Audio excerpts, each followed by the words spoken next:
friends, welcome back to my channel for dyslexics. My name is Kathleen and I'm a dyslexic here to support other dyslexics. Today I'm going to be sharing 6 tips on how to better support your child. So if you're looking for ways to better support your child and encourage them, then this video is for you. Let's get into it.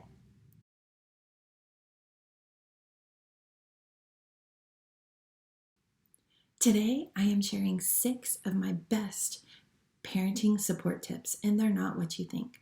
After you watch this video, you will be able to implement all of these tips to better support your child. Most dyslexics need extra support when they are in school, and especially at the end of the day. They have had a day where they've gotten to watch their friends excel and succeed in the education system, and they have sat and struggled. And so at this point, we have to find a way to rebuild their self-esteem at the end of the night so they can go back and try again tomorrow.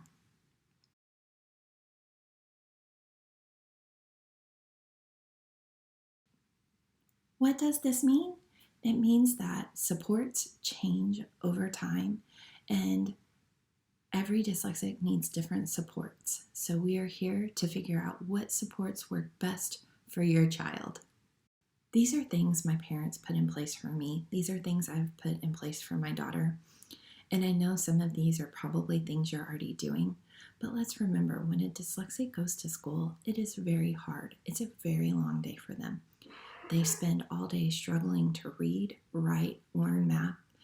And the worst part is they watch all their friends excel at this and do it fast. I would know.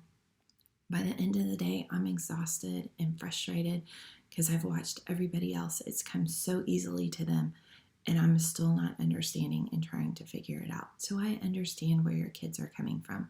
So at the end of the day, they need these extra supports to help lift them back up so they can get back up and do it again. But before we get into this, know that you are a parent and you are doing a great job supporting your kids. I'm just here to offer a few more tips to put in your back pocket to encourage your children and help support them more.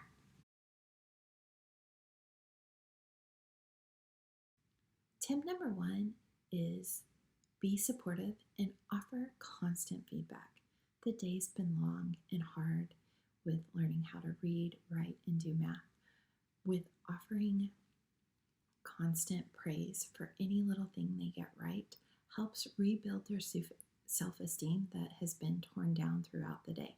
And be consistent on offering all of this praise and let them know and show them that they are good at something. This will definitely help them. Tip number 2 is make sure you're communicating with your child that they're a dyslexic. And make sure that they understand what's going on and that their brain functions in a different way. I know once I learned that I was a dyslexic, it definitely helped boost my self-esteem, knowing that there was a reason why I was struggling to learn how to read, write, and do math.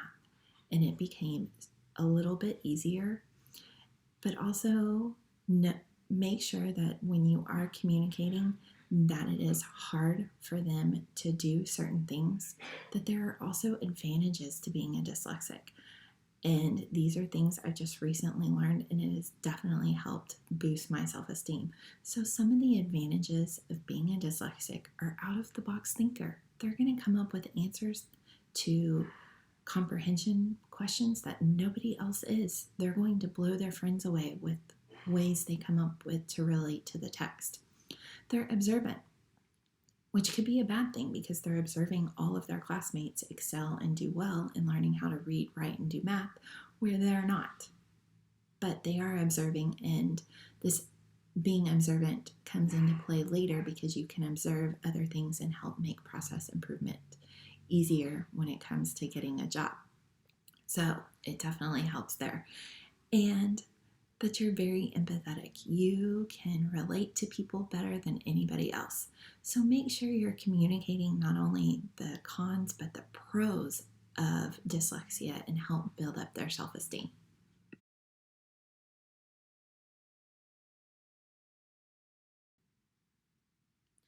Tip number 3 is to connect with your child's teacher. I know this is extra time and extra conferences and really hard, but it is so worth it. It shows your child that you care and that you're creating consistency with their learning schedule. So things that are implemented at school can also be implemented at home and show them that they are consistent. And then it shows your child that you are working really hard to find ways that work for them. When I was a teacher, I had both. Some parents would never connect, and we would find that consistency. And by the end of the year, the child just didn't make as much progress. But then I had families where we were always having conferences, always talking on the phone, sending emails back and forth, brainstorming, and coming up with strategies and ideas that would help further the child's learning and development. And by the end of the year, those children made so much more progress. So connecting with your child's teacher is very much worth it.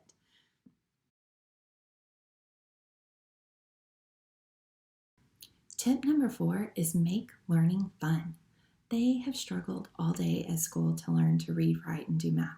The last thing they want to do is sit at the kitchen counter or wherever they study every night and struggle to learn how to read, write, and do math again all evening. So find ways to make it fun. Do memory games. Make it where they get up and move around when they're learning. Make it multi-sensory. That includes seeing, hearing, and physically moving around.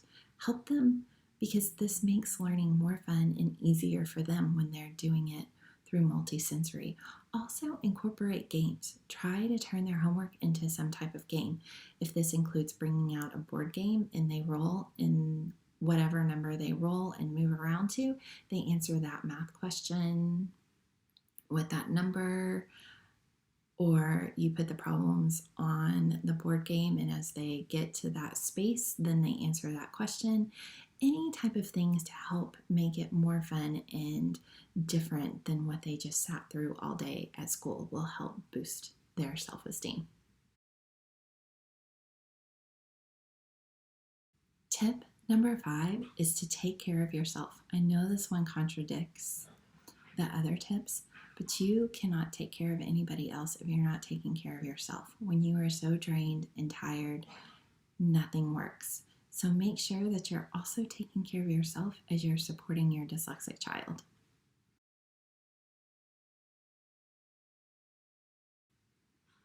Tip number 6 is self-advocacy. You need to teach your child self-advocacy skills. Let's help empower them so they can speak up for themselves. They can get the things they need because let's face it, you're not always going to be there. You don't get to go to school with them all day, every day and help them. So slowly teaching them self-advocacy tips and tricks so they can speak up for themselves and slowly do this on their own is definitely one way to support your children. Are you worried about not knowing where to start with teaching them self-advocacy or even what self-advocacy is? Well, if that's you, don't worry. I have a free challenge coming up October 6th through the 8th where I go over all things self-advocacy and I help you come up with at least 4 scripts or 4 ways to talk about dyslexia to other people. And then we're also going to go over when to use these scripts, how to practice them with your child, and anything and everything you know, along with a live Q&A. So if you need more help with self-advocacy, then make sure to visit my website, which is dyslexiclabs.com. and sign up for this challenge. It is great. You don't have to be present. There's going to be a replay. I know that everybody's schedules are busy. It's going to be 3 short little videos to help, and I have printouts and everything ready for you, and I'm so excited about it. I definitely left the link in the comments below, so go ahead and sign up, and I can't wait to see you there. This brings me to the end of my tips. Today we covered 6 parenting support tips to help boost your child's self-esteem. I hope that you have new tips in your back pocket to help support your child. In the next coming weeks, I have more parenting tips coming, more things on self-advocacy, and more things on dyslexia. So I can't wait to see you in the next video. But don't forget to go ahead and sign up for my free self-advocacy challenge that starts October 6th. I can't wait to see you there. Bye, friends.